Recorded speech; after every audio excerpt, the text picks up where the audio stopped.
নমস্কার প্রিয় দর্শক বন্ধুরা, আপনাদের সবাইকে আমার এই চ্যানেলে স্বাগত জানাই। লাস্ট 6 মাসে শেয়ার মার্কেটকে যদি আমি অ্যানালিসিস করি, তাহলে আমি 5টা ইম্পর্টেন্ট অবজারভেশন পাই।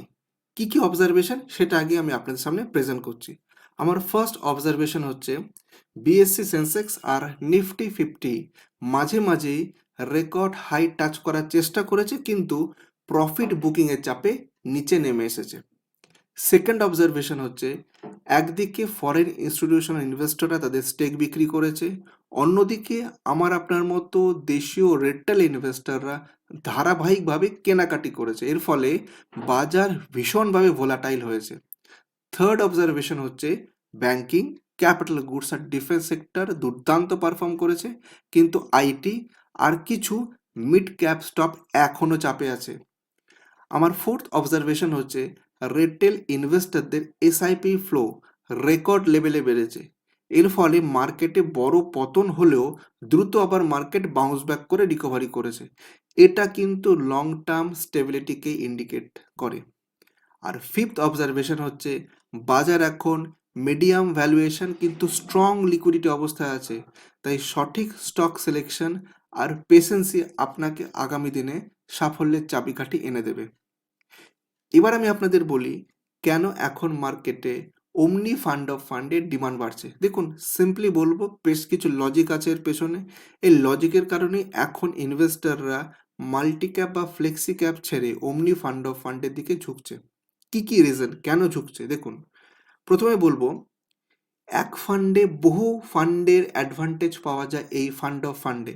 মানে একটা ফান্ড অফ ফান্ডে ইনভেস্ট করলেই আপনি একাধিক স্কিমে একসঙ্গে ইনভেস্টমেন্টের এক্সপোজার পাচ্ছেন, ফলে আপনার রিস্ক কিন্তু কমে যায়। আমি নিজে আমার ক্লায়েন্টদের বলি, ফান্ড অফ ফান্ডে ইনভেস্টমেন্ট করার প্রথম এবং প্রধান অ্যাডভান্টেজ হচ্ছে এখানে রিস্ক দুবার স্ক্রিনিং হয়। সেকেন্ড পয়েন্ট বলবো, সেটা হচ্ছে গ্লোবাল ইনভেস্টমেন্ট সহজ হয়। যেমন ধরুন, মতিলাল অসওয়ালের ন্যাসড্যাক 100 ফান্ড অফ ফান্ড বা Edelweiss US technology fund of ফান্ডের মাধ্যমে আপনি ভারতে বসেই বিদেশি মার্কেটে ইনভেস্ট করতে পারবেন। এটাও কিন্তু কম বড় কথা নয়। থার্ড সিগনিফিক্যান্ট আমার অবজারভেশন হচ্ছে আপনি কম টাকায় ইন্টারন্যাশনাল ডাইভার্সিফিকেশন পেয়ে যাবেন। দেখুন, ইনভেস্টমেন্টের মূল কথাই হচ্ছে ডাইভার্সিফিকেশন।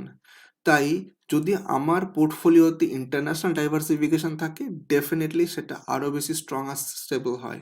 তো সরাসরি বিদেশি শেয়ার কেনার ঝামেলা নেই, ছোট অঙ্ক দিয়ে আপনি স্টার্ট করতে পারবেন। ফোর্থ পয়েন্ট যেটার জন্য এই এমনি ফান্ড অফ ফান্ড মার্কেটে খুব বিক্রি হচ্ছে, সেটা হচ্ছে থিমেটিক আর স্ট্র্যাটেজিক এক্সপোজার। দেখুন, গোল্ড, ইন্টারন্যাশনাল, মাল্টি অ্যাসেট, এইগুলো সমস্ত কিছু আপনি এক ক্লিকে একটা থিমে ইনভেস্ট করতে পারবেন। রিস্ক ম্যানেজমেন্টও কিন্তু আপনার খুব সহজ হয়ে যাবে। নেক্সট আমি যেটা বলবো সেটা হচ্ছে এএমসিতে এখন প্রফেশনাল ফান্ড ম্যানেজাররা এই ফান্ড অফ ফান্ডের কিন্তু ফোকাস বাড়াচ্ছে এবং ফান্ড অফ ফান্ড রিব্যালেন্সিংটা খুব ভালোভাবে তারা কিন্তু করতে পারছে।